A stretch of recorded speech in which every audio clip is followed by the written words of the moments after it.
Hey, I'm Rob with JaxPunx, and I'm here with Nikki Fama. Hey! Yeah, so when did you start listening to punk? I was listening to punk probably like in my early teens.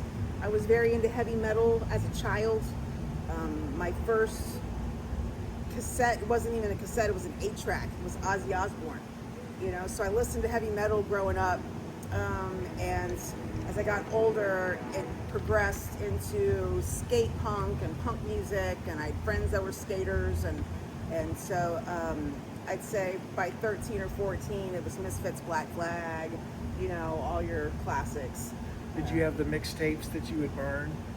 No, we had a wonderful store in Orange Park called Wags, Henry Wagner, and we would go there and you could collect your cassette tapes, and he would stamp them because you could turn them back in and sell them back for half the price that you got. So you'd spend $3 on a cassette, but you get $1.50 in credit if you turned it back in. So we would just continually get new music and like trade them out. And he sold concert t-shirts, and so we would buy concert t-shirts from there. And that was back when shows were still, you had to go buy tickets. So we would go buy our tickets at Wags record shop. But yeah, so that's where I got a lot of my early music from, was older friends that knew about Wags taking us up there. What was your first punk album that you ever bought or stole? I think that's going to be Black Flag. Yeah, it was Black Flag. Was it Damaged or? I don't even remember. I don't remember. I just remember my mind being blown, and I was like, what is this? This is crazy. You know what I mean? Like I felt the aggression, and I felt the outstanding, differential than normal society, and I identified with it. And I was like, yes, this is what I'm about. I like this. Let's have more of this. I totally agree. Yeah. Me too. Yeah. What was the first punk band you ever saw live? It's so long ago, I don't remember the first punk band that I saw, but I do remember the first place that I saw punk bands was Einstein's. Okay. Because it was all ages. We could go out there, and we'd all load up and take the hour drive and go out to the beach and go see bands we've never heard of, and the scene that we'd never seen before, and we were like, yes, more of this, and that crossed over when Einstein's, and then there was Metropolis Milk Bar, and so we started going there, much too young, sneaking our way in, finding out, and the guys at the bar, who now Dave was one of those guys, and I'm with Dave now, and we laugh about this. He would tell me, he'd be like, okay, come back when you're 21. I'd be like, oh, busted. So he knew. Yeah, so they knew. But they would let us in the door, and they wouldn't say anything as long as we didn't drink and stayed out of trouble, which wasn't always the case, but. I had a fake ID. That's how I got in trouble. Oh, okay. Yeah. Yeah. So, did you play music? I thought I could play guitar when I was younger. Yeah, I don't want to. And I thought that I could play bass. And I played bass with friends, we're going to form a band. Nothing ever happened from it. But all of our friends were in bands, so we had access to equipment and like band rooms, and so we'd mess around, but nothing. I wouldn't call myself a musician.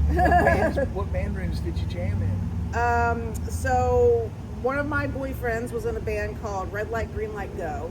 I remember that. Them, and all of our friends from high school, some guys that are still playing Appalachian Death Trap. I went to school with Gary Vernon, and all those guys, John Golatz and Bill Dawson, they were at another school, but we all hung out in the same place because they used to do the shows at the civic centers out there. And so we would all go to the shows, and so everybody would play, and then eventually I got a little older and I married Ray from Stevie Stiletto. Yeah. And so that was a band room that we were in all the time. And of course, you know, he was actually recording at the time still. So there was a lot of that. And studios that I got introduced to at a young age because of Ray. The whole music industry with music lawyers and, you know, producers, and Attitude Records was what he was recording on in Jacksonville. And so I got to meet that whole crew and see how shady all that the industry people can be. Yeah. They can be kind of fake, can't they? Yeah. Sometimes. And lots of rules and stipulations of what you're allowed to do and what you're not allowed to do. And of course, Ray was like, I'm gonna do it my way anyway, you know? So we bootleg his own record and, you know, make our own bootlegs and put photocopy, you know, covers of cassettes, and we'd go drop them off at all the record stores. And we were making money like that, and Attitude wasn't getting it, and they found out about it. They're like, what are you doing? And he's like, well, you won't give me any more of my records. And they're like, well, we're trying to sell them. He's like, so am I. So Ray was freaking awesome. yeah. He played a game just long enough to get his foot in the door, and then he he did what he wants to do. Yeah, absolutely. Yeah. I really liked Ray. Yeah. I really liked Ray. He was a great dude. Yeah. He really was. There was two people inside Ray. There was Ray, and then there was Stevie Stiletto. Ray was sweet, kind, caring, compassionate, dog lover, animal lover, gardener. Like, he was just a different person than this persona that he had. Oh, absolutely. But he was always the persona, and he was always that persona so much that it became problematic for him. So yeah. I remember he was a really genuinely giving guy. He came and saw us one time in the practice room, and he said, man, I really like what you guys are doing. You need to get on this comp with us, or with Buffalo Mafia. Yeah. And I was like, okay, and Ray had a way of kind of spinning stuff sometimes, and I was like, maybe he's telling me the truth. Maybe he's just wishful thinking. Right. And so he gets on the phone, and he's talking to somebody, and we're all partying, we're having a blast, and he gets off the phone, and I hear him talking. He goes, oh, you don't have any spot? Well, go ahead and give him my spot. And I was like, well, that's really not going to happen. I can't see that happening at all. We're going to take the place of Stevie Ray Stiletto on a comp. I don't see the people doing that. Right. I'm like, that'll never happen, is what I was thinking. And then all of a sudden, probably 2 weeks later, he said, send your music to this particular spot, to these people. It was Dead End Kids. I think they were in Tampa or something, and it was called Better Than a Poke in the Eye. And it was a comp with a bunch of bands on it and stuff, and we got on there, and he gave us his spot. And I was like, man, please, what do we do? How can I possibly repay you for this? Right. He said, one day when we're hanging out in the bar somewhere in New York, buy me a drink. That's what he said. And I was like, wow. Yeah. Yeah. And he was something. So what was it like living with Ray? You say it was a little different. Well, yeah, because at home he was just Ray. He had his dog, Doorman, who we called Doe. He was the doorman because if he didn't like you, you weren't getting through the door. Ooh. He was the doorman. And, but he was like, he loved to cook. He was a great cook in the kitchen. We used to do woodworking crafts, and I'd love to find artwork of his that we made so many things. Bats, like carved out of wood with routers, and like we paint them. And I had all the woodworking skills from the job that I had, and he would paint everything. And then we went to flea market a couple times, but mostly it was just given away to people, and hung in people's houses and things like that. So yeah. But he was different. He was sweet at home. We'd sit out in the morning and drink coffee on the porch and pet the dog, and he'd tend to his garden. he loved coyote squash. Yeah. What is coyote squash? It's like a Asian squash, and it grows on a vine, and he would grow it up his oak tree. And it was the craziest thing. Is it hard like a butternut or what? Yeah. Okay. Yeah. So But you cook green. it like spaghetti. Yeah. Like spaghetti squash. And it was just, seeing those sides of him, and then everybody would be like, "Oh my gosh, you're married to Ray? That's got to be crazy." I'm like, it's crazy when we're out and about, So, but there was a huge age difference, and it was just, Oh yeah. a lot of it was alcohol fueled. So, but it was definitely an introduction to the whole music production world. And after being involved with Milk Bar and all of that, I worked for Milk Bar for a little while. I was the flyer girl, off and on for years. When I started being too young to go to Milk Bar, they would be like, "Oh, she works here," and they gave me a shirt, and they'd say, "But she passes out flyers for us," And we'd go to the landing and pass out flyers. And then when I got older and I had a car of my own, I'd go to different facilities, different other clubs, and there was no social media. So there'd be a packet of flyers, one for Moto Lounge, one for Milk Bar, and all the bands, and then we'd stick them underneath car windows. Uh-huh. I was the person that flyered your car every day. I saw some of your flyers. Yeah, that's what I did. I did it for a long time too. So who were some of the most favorite people that you'd love to hang out with at shows? Slamming and running around and just having a blast. Allison. I remember Jared O'Toole back in the day. A lot of people that I don't have contact with anymore, lost touch with them, people change, things like that. But, back in the day, there was a whole little crew of us, Fia and Fiona. There was just a whole group of people that we were just the Milk Bar kids. Yeah. And then I got a job, I worked at Club 5. And then that was a beef there because Club 5, you weren't allowed to hang out with people from Milk Bar, and Milk Bar people didn't like the Club 5 people, and and I'd go to both places, and then be like, "Why are you here?" Jacksonville finds a way to cause division, doesn't it? It does. Beach people, don't go on the other side of the ditch. Right. Don't come over, don't go to the west side if you're Riverside. Right. Oh, Yeah. Always. And we were south side, so it was like we were just this little tiny nobodies that couldn't fit in anywhere. Yeah, Cindy's Good Time Club over there. Yeah.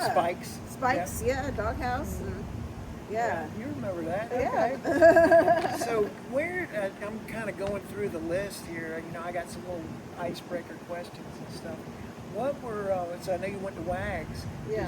Where'd you get your clothes and stuff? Did you go to a thrift store or did you go? I made a lot of my clothes when I was younger. My mom showed me how to make, like maxi skirts and things like that. And then I got into sewing and theater. Also when I was young, in my teens, started doing costume work for theaters. So I learned how to sew. And so I started making clothes. Things that, what was so funny is when Hot Topic opened and we saw these clothes that were being sold with zippers and patches, and I said, that looks like the shit that we were making like 10 years ago. That's Like, right. what's going on here, And they're selling it at the mall. What's happening? Yeah, but we used to make prices. that stuff. Yeah, retail prices. But I had a book from the Sex Pistols called England's Dreaming, Sex Pistols, Punk Rock, and Beyond. Oh. And it talks about the political climate in England in the 70s and what was happening to make the youth rebel, why the sex shop, the clothing store was so successful for Malcolm and Vivian Westwood, and how that, and what they were making. And so I started emulating a lot of that. I was like looking at pictures, seeing what they did, and believe it or not, I found a postcard series at a thrift store, like 20 postcards, and they were all pictures of punks from England in the 80s. Sick. And I was like, hell yeah, this is the real deal. Like, these are like people at the clubs and stuff. And so, like, I'd see it and I would be like, I can do that. You know what I mean? Like, I can make that shirt. Oh, yeah. You know, and so it was kind of like that. So I got a lot of my clothes that way, but most of it came from thrift stores. I got a little fancy for a little while and used to wear a lot of Lip Service. You remember the company Yes. Lip Service? I love Lip Service. Yeah, Lip Service was the old rock and roll go-to yeah. band. That was it. So, but yeah, so that was kind of my style of stuff, and lots of leather and safety pins and patches and stuff. What about your Safety first pins in pair your of ear. combat boots? Yeah. My first pair of combat boots, I was in high school. I was probably 15. Yeah, I was probably 15, and they were jump boots. They were air flight jump boots, With the canvas on the sides. on the canvas on the sides. And I wore those for a little while, and then somehow I acquired a pair of Doc Martens, and that was pretty amazing. And I was like, oh, I got my own pair of Docs. And I had a couple of different pairs of boots, Docs, the jump boots, another pair, and before I was 21, somebody in the scene stole my stuff. And so I did the whole thing. Like, I beat her up and took the so boots. you knew who did it. Mm-hmm. Oh, and I took the okay. boots back and I spray painted them silver. Uh-huh. Ah. And I spray painted them silver and I'd wear them around. I'd be like, try it again. Yeah. Take them off my feet now. Do you want them? Yeah. You can see them. I know you can see them. I spray painted some red. Did you? Mm-hmm. Yeah, bright red like that. Yeah. Yeah. Bright red. Yeah. Yeah. Before I ever had any dogs. What about your hair? Did you have like spikes or mohawks, or what did you do? When I was in school, when I was a teenager, I had a fake mohawk. I had my sides of my head shaved, but I had long hair so I could cover it up around my parents who hated it, Oh, and then yeah. I'd go out and flip my hair over, and I thought it was super cool. And then I was hanging out with some goth kids and going goth places and stuff, and I put all my hair in a ponytail and I cut it off. And so then I went full mohawk. Yeah. And, What'd your parents say about that? My mom asked me what I did with it, and I said, I've got it in a ponytail, I'm gonna sell it. My mom bought it from me. And I was a punk living, in Riverside, and I was like, I'll sell it to you. I'll take your money. You know what I mean? I had no attachment to it, and I think she still has it to this day. That's amazing. Yeah. And we don't get along super well, but she still got it. She's like, Well, that's awesome because you can make your wig out of it yeah. when you're like Did they give 80. you trouble about walking out with punk clothes on and stuff? Oh, yeah. Yeah. Yeah. When I was 13, I was all heavy metal, and this was back in the Satanic Scare, Geraldo yeah. Rivera. Do you remember that whole thing? Yeah. Your Yeah, kid's playing a it backwards. Satanist. Yeah, your kid's a Satanist. And so the school called my parents. We think your daughter's a Satanist. We have to have an emergency meeting. My What parents- school? Middleburg. Middleburg. And my mom lost it. They burned all my stuff. They had a big bonfire outside. They bought me. Damn it. They brought me foofy clothes with like flowers and shit on them. And this is the '80s, so like the high-waisted pants with the fake belts and like Oh, it was terrible. Yeah. And so I'd get dressed. I'd go to school, and all my friends would give me their clothes. And I'd Yeah. change clothes, and I'd go back home, and I'd be wearing whatever T-shirt and stuff. They'd be like, "What's going on? Why are you?" Well, you want to do it again? Let's do it again. Where's those clothes that I bought? I threw them away. I burned them. Yeah, right? Yeah. I spray painted them silver. Yeah. So, yeah, but that was That's awesome. the Satanic Scare of the 80s. I had Yeah, the oh, same yeah. problem. I had Yeah. the same problem. Yeah, they Yeah. played it backwards and it said bad things. They're like, Yeah. well, it's not supposed to be played backwards. Why are you doing that? Right. And I remember there was one cassette that I had burned, and it was the band Death Oh, yeah. album Leprosy. And I had it listed D-L-E-P. My mom thought it was Def Leppard and let me keep it. Oh. That was the one, so didn't it have like 4 albums made up one picture? Yes. Death? Yeah. I remember that. Yeah. Yeah. So Leprosy, and she didn't know, and so I got to keep that one singular thing because my brother listened to Poison and those, Def Leppard and those glam bands, and so she was like, "Oh, that's one of the bands your brother listens to, so you can keep yeah. that one." And I was like, "Okay." Note to self, write the wrong name. Yeah. Right. Yeah. Madonna. Madonna is really, Cro-Max. Yeah. Right. Madonna's Cro-Max. Yeah. So you talked about putting flyers out and stuff. and so you would do the flyer campaign Mm-hmm. because we could not just look online. There Right. was no online. No. So the other thing was, how did you find out about music? I mean, what kind of magazines did you get? Maximum Rock and Roll. MRR? Yeah, MMR was a big one. A Thrasher magazine. Always You remember had Flip some. Side? I do remember Flipside, but it wasn't one that I grabbed. So it was always MMR, and because they had that one at Wags, and then the Thrasher magazine, which you could get, which always had the little tidbits of music information and stuff like that in there. And I thought I was gonna be a skateboarder, and it turned out I was just hanging out with all the skateboarders, But hey, Same story over here. I'm like, I busted a majorly a couple times. And I was like, done. I gotta say, I tried so hard to skate. I was so clumsy. Yeah. I roller skate now. Like I have roller skate, like a nice pair of roller skates. And I go do adult night, because I'm old. And so when you do adult night, because if you fall someplace, I have fallen. I've been to parks and stuff at this age, and have fallen doing little jumps and stuff off stairs and just busted my ass. Oof. And I'm like, not doing that anymore. I'll stick on the nice, smooth, polished floor with shitty music. Falling on this kind of stuff here. Oh yeah. Yeah, those rocks end up in your skin. Mm-hmm. Oh, yep, God. I had more than a few rocks in my knees and over the years. So we talked about Ray a little bit. So we've had a lot of things that are touching on some of the ideas that I've had for questions. But what are some of the other people that have crossed over that we don't get this luxury of being able to ask them about their fun times of old school punk? So who are some people other than? Wow. I know there's plenty.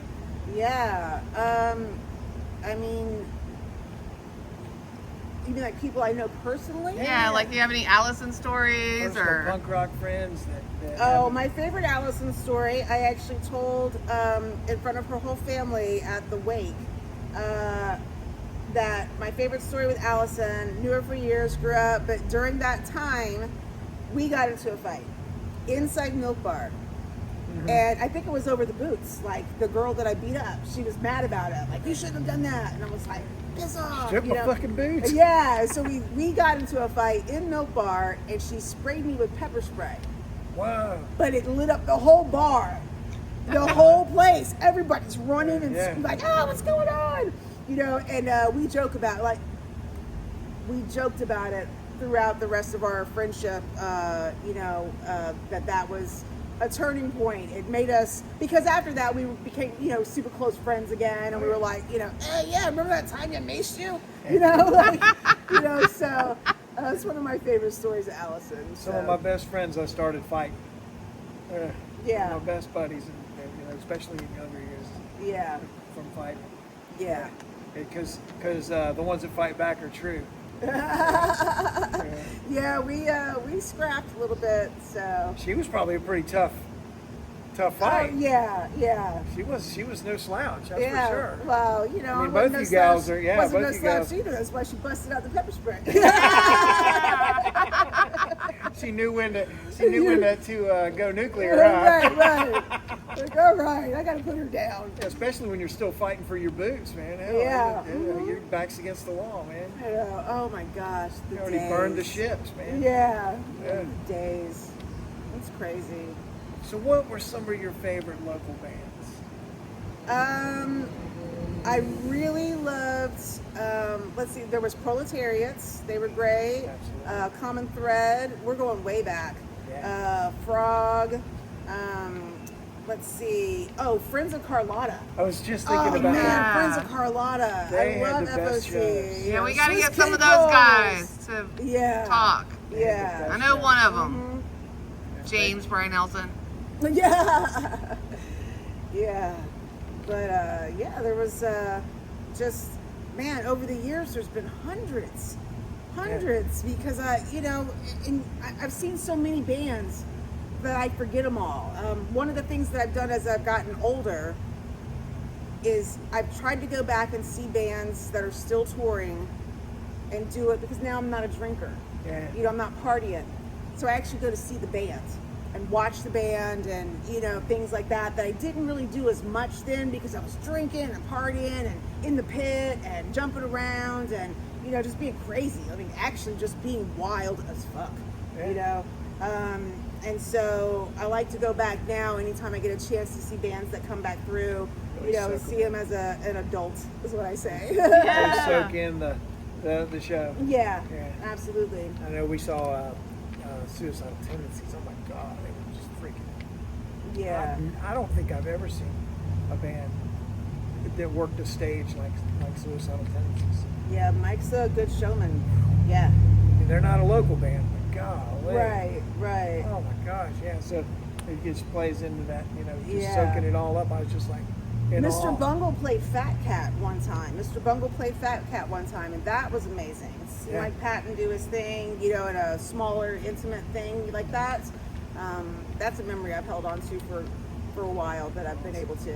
And that was kind of because I was working a little bit to help the people at Fat Cat. We had to run, well, they're closed now, so I can say this. We used to run and go buy cigarettes and beer and bring it back to the bar for them to sell at the venue. Yeah. And so, you know, I wasn't, you know, intoxicated. So I was like, I remember the show because we were running errands and doing stuff, and we got to actually see the show. And when Fat Cat was open, you know, that building's, you know, closed. Yeah. I wonder what'll happen to that spot. But I'm glad you mentioned Fat Cat because, like, we're trying to remember all of the venues that have come and gone, you know? Yeah. There's 17 South. 17 South. And what was that? So it was called something else. I mean, it was right around the corner from here. It wasn't always after that, it was something else. 17 South. Oh, what was it called before it turned into Fat Cat? I saw Subhumans and World Inferno Friendship Society there, and I don't remember the name of it. But it wasn't 17 South then. Right, I can't remember the name of it. Oh, we were just talking about Shades too. Yeah. Remember Shades? Yes. Shades. I saw Napalm Death down there at Shades. Shades and was awesome. yeah, they had a lot of The good shows. Lizard Iron Maiden played at Shade. What the hell? Iron Maiden played at Shades? I was when Bruce was not with them. It was the other dude. Okay, so they only had like 1/3 of their people or something. I don't know, but I that blew me away. Yeah. Like, how has that happened? Yeah. That's how I felt about Napalm Death. I was like, I gotta go. You know, I gotta go. Get me in. I wasn't old enough, you know, but my friend got me in, so I was like, yeah. You always had kind of a link up with the... Always. With I don't know how it happened. You know, before I was old enough to go do things. How I got into Club 5 was Arnie Lee. Remember Ernie Lee? Bicycle Terrorist of the World. He's around still, being just as weird as he always was, but he wrote on a card, Arnie Lee's card, free pass, let her in anytime she comes to Club 5. And I was like, cool. So I used to go to Club 5 all the time, and I'd be like, you know, and they'd be like, go on in, and there's Sam. There goes this girl again, you know? Wow. Yeah, so. You had some gravitas. That's awesome. Yeah, so. And then, you know, like, people will be like, oh, well, I saw her at Club 5, so, you know, oh, yeah, I saw her at Milk Bar. She's got to be old enough. Yeah, absolutely. And so and then the bands and, like, my friends from school, they would play, and then they would go up to play at, say, Milk Bar, and so I learned how to go, come in through the back to load the bands. Oh, yeah. And then we started doing stuff like getting big bags of ice and putting in our car, and we would park and carry the bags of ice and just walk in the back door. Yeah. And everybody thought we were just doing Bar stuff backs. for the, they just thought we were doing stuff. Bringing ice for the band. Yeah, bringing ice for the band, and we would just walk in. And we walked in all the time. Did you ever go above the Milk Bar, the different floors above? Yes, with Go the up on the roof? screwdriver, then the whole screwdriver elevator thing. Mm-hmm. Yes, yeah, the elevator of death. Yes, and the rooftop. Yep. Get up on the roof. Oh yeah. We were talking about that with Larry and Ed. We did their interview. Yeah. Nobody ever looked up. You could be on the floor right above, looking out the window at people walking by, and they would never look up. No one ever walked on the sidewalk like that. Huh. The whole time we'd be talking up there and stuff. Yeah. And just one floor above. and nobody ever looked I up. It never was thought amazing. about that. Yeah. We started trying to, you know, really test the theory. You know, like Right. we're gonna watch and see if anybody looks up. Right. Right. I guess it just never. There was too much in front to see. Yeah. That it was just nobody ever thought to look up. You know, and then when Milk Bar moved down the street, and it was Paradome 618, I Yeah. worked for them. I had worked at Club 5 as one of the box dancers, and wasn't in the fetish shows. We were the box dancers in the corner, Yeah. and so they hired me to basically piss off the bartenders. There was a, you know, the circle bar inside 618, and Yeah. then they had the flat middle where they put all the bottles and stuff. Well, when it was Paradome, they didn't have all those bottles up there. That was my stage to dance on. And I wore Everlast boxing gear. You know, this is the 90s, okay? So, Yeah. like, you know, J-Lo and the Fly Girls were all real popular and stuff on Mad TV and all that stuff. And so they were like, that's what we want you to do. And so I'd wear Asics and, like, boxing gear and, like, dance on the stage. The bartenders hated me because I'm, like, right there, like, they're trying to do stuff and turn around and, like, I'm kicking and stuff. Yeah, You know? there's somebody with their feet right by Somebody their with face. their feet right by their face. That's Yeah. hysterical. Yeah. Moving. Okay, You we know, need yeah. pictures of this. Yeah, I know. So I was telling Dave when we were talking about this, there are very little pictures of me from the past because I was one of the assholes that would break your camera if I caught you taking a picture of me. Wow. Yeah, so I there are a few floating pictures around of me from Club 5 days that I would not like to be public. Ah. But there's very few of them that are in existence because if I caught you taking it, I would break your camera. I was that asshole. And it was a camera thing back then, too. Yeah, it was a wasn't camera, like you wasn't a just had your cell phone. phone. Yeah. Yeah, I remember Molly used to take a bunch of pictures of us, and now she's in Alabama somewhere, and I can't get a hold of her, but she's got the pics. She's got a bunch of photos of us back in the day, and I don't really have any way of getting a hold of her. Yeah, somewhere there's a girl named Crystal that was Ray's photographer. And she would come to the band room and take pictures, and we'd go do the shows and, you know, take pictures before it got shut down. And then she came to the house one day to do more intimate setting with us, and that's when we lived in the shack. We lived in a little shack with no running water, no electricity, everything was battery operated, kerosene heater, no plumbing. I mean, it was a shack, and I think it scared her. We were eating kimchi. She was like, oh God, it smells terrible. What does that smell?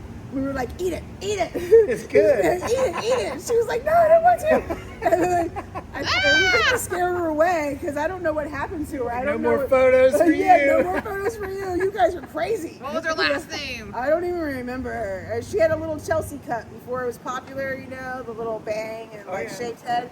But I don't remember anything else about her other than she took all the pictures. Did she take the one with Ray sitting in that big lounge chair when I think he had like a suit on?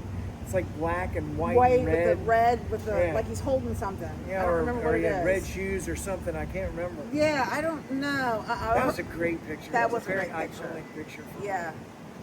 Yeah. That one just stands out to me. I remember when That I was a first good saw one. it. I was like, wow. That was a good picture. It looks like a pro job. Yeah. Like it was a real professional photography session. Yeah. Yeah. It wasn't just the one-off where he was hanging out and we caught him, you know, candid shots. Right. So, you were saying you went to Middleburg High School? Mm-hmm. Did you grow up in Middleburg? I did. I did. That was way out too. Yeah. I mean, it's way out now, but there's stuff out there now. There was nothing. So we would load up the car and drive to Jacksonville. We'd come to hang out in 5 Points. Fuel wasn't there yet. It was Oppenheimer's and what was the Smart Bar? Stephen Dare. That was Fuel. I mean, not Fuel. It was shoot. Adam Suslak worked there. What was the name of it? It was right next to Oppenheimer. It'll come back in a minute. It'll come back. But so we'd go up there and we'd go shop at Edge City. Fusion. It was Fusion. Was it Fusion Cafe? Yeah, Fusion Cafe. Fusion Cafe. Because they had all the smart drinks. Because they used to have an art show there. Yeah. And we played the games that were popular. Everybody was playing Masquerade. You know, the vampire I game remember that, where everybody yeah. would get dressed up and they'd go play and they'd do it. So we'd go up there and hang out. You know, we didn't play it, but we were like, ooh, all the cool kids are in 5 Points, you know. So we'd always go up and hang out, and it just became my home. You know, it just became a place that I identified with everybody that I met. You know, all the Riverside Rats. And then before I knew it, I was without a home. You know, I got kicked out by my parents, and so I was like, where am I going to go? Riverside. So, you know, the Riverside Rat syndrome started. You know, bouncing off couches and meeting all the people that lived in Riverside, walking around 5 Points, carrying quarts of, you know, Mickey's Ice, and you know, so cool you know, hanging out in the park, drinking quarts. You know, and I'm thinking, hey, you couldn't do that now, you know. No, it's way too gentrified. Yeah, but we were literally the gang of punks walking down the street with quartz in our hand, you know, and the leather and the mohawks and the whole 9 yards. Like And I'm suburbia. Like suburbia. Like it was real life, but that was just how we lived. That was just what it was, you know? Yeah. So did you ever go to Edge City? Yeah. Yeah, we'd shop there all the time. I would go there to get my supply of baby doll shoes that were popular in the 90s. These little flat The arch little, killers. Yeah. or something? Yeah. They were like little flat. They looked like Mary Jane's, but they were canvas. They're like They're little plastic. Asian shoes. Yeah, plastic on the Oh. bottom, and they had a little strap that went across the top, and they were like $8. And we were like, oh yeah, we totally wear those with our knee-high, you know, socks that didn't match anything. You know, all the striped socks were real popular, and so we'd get all that stuff from her, from Tom and Janelle, and I'm bringing hang out those and be back. cool. Yeah, right. And I wear them sometimes still, and my daughter goes, Mom. I'm like, what? Because they're, you know, Gen Z millennials and stuff. So They don't understand. they don't understand. They don't understand what cool really is. Right. That's right. fucked up. All Nerdy right, so kids. Yeah. Right. while we're in the present, so let's talk about what you're doing now, and what about, you know, your business and stuff. Yeah. So I am a co-owner of Duval Dogs Daycare and Boarding. We are a community-oriented facility that operates on the principle that dogs are unique and precious members of our families, and they need to be treated that way. So when dogs come to our facility, we play with them, we brush them, we play games with them. We don't just stick them in a pile and just let them do whatever for 8 hours and then send them home. We clean them up before they go home. They get snacks. We made homemade treats. Like, we treat them like our dogs, you know? We're like, oh, you need a brushing. Come here. And we brush them out. We just try to do it different because these corporate places do it, and they charge you for everything. They nickel and dime. There is a snuggle time charge at another facility. Oh. There's another facility that charges you a package, a membership fee, so that you can use their app, so that you can communicate with the while they're there.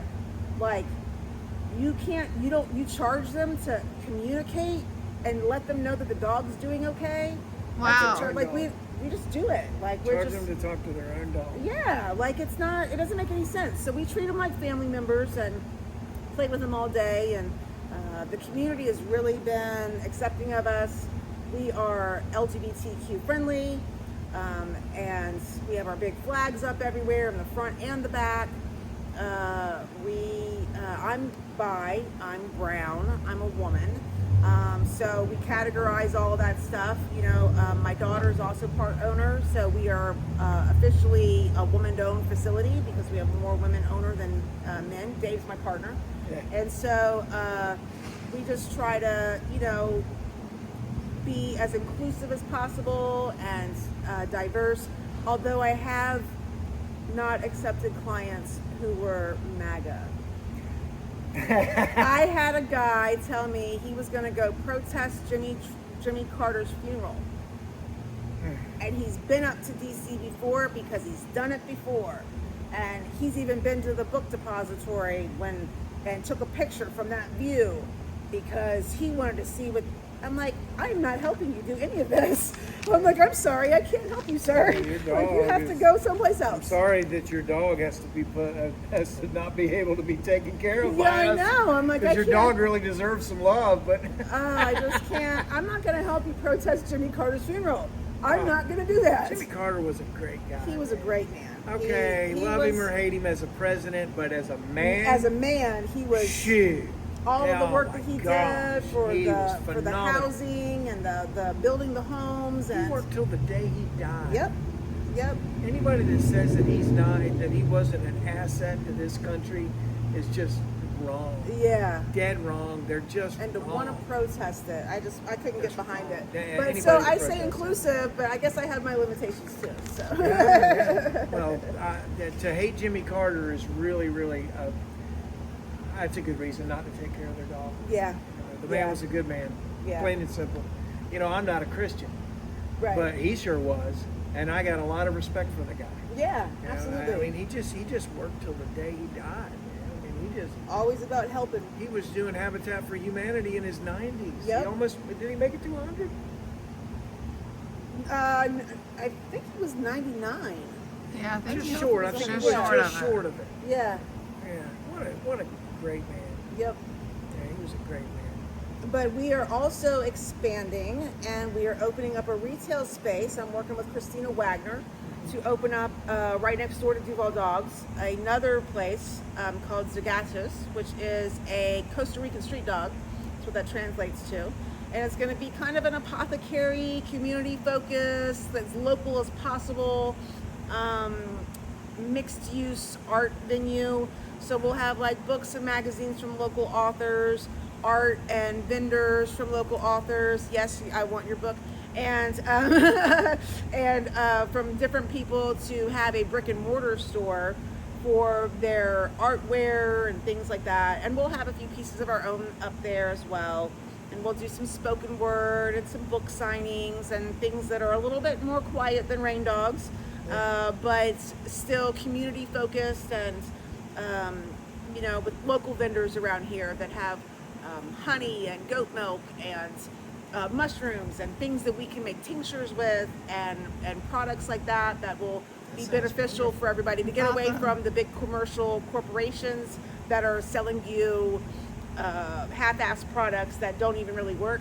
Yeah. You know, that, you know, oh, here, this will help your hair. Here, this will help your stomach. Here, this will help. No, we're going to do it for you. And we're going to do old school style apothecary concoctions to help.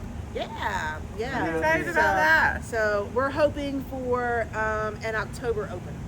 So, yeah. That's One of the other awesome. things that I'm doing right now is I work for IETSE. It's the International Stagehands Union. So I also work shows. So when they come into town, we go in, we set up the venue, we put up the speakers, the lights, the sound equipment, set up the bands, step back, let the band do their thing, then we break it all down and send it home. I love doing that. I get to see a lot of shows. A lot of them I don't like, of course, because they can't all be winners. But, you know, working the show for Lamb of God, Mastodon, I mean, that's been, yeah, that's cool, you know, being able to go into the venues and really work with the road crews and that are on tour, you know, and having the knowledge of everything that I've done in the past with bands and, you know, pretending to be a roadie and actually doing some roadie work for Fab 3, all that came back around, and doing it professionally now is awesome. So It sounds so cool. It's been a really cool job to have. And it's union, so it pays well. I've got benefits, you know, retirement, all of that, and I get to do a really cool job on top of it. So That sounds awesome. yeah. So that's another thing that I've been doing. So Super cool. yeah, It's So- been a great interview. yeah. Yeah. But I don't want this to be the Rob show. I would love for this to be fully open source. You've got the questions. They're on JaxPunx, so you can just look Okay. at them, and you can interview anybody you want, and you can just put it right there, and you can send us the stuff. We'll put the theme song on the front, theme song on the back, the Okay. intro, the outro, and have your stuff. I would love to interview Christina. Yes. And I think Perfect. if I did it, I think that she would do it. Yes. You know what I mean? Yes. I don't think she'd do it for me because I've asked her to come sing like backup for one of our songs and stuff. Yeah. She ain't coming. Yeah, she's yeah. So that's exciting, and we've been working on that lately. So Well, this has been Yeah. awesome. Yeah. I thoroughly enjoyed this interview. thank you very much. Thanks for having me. It's been good. Awesome.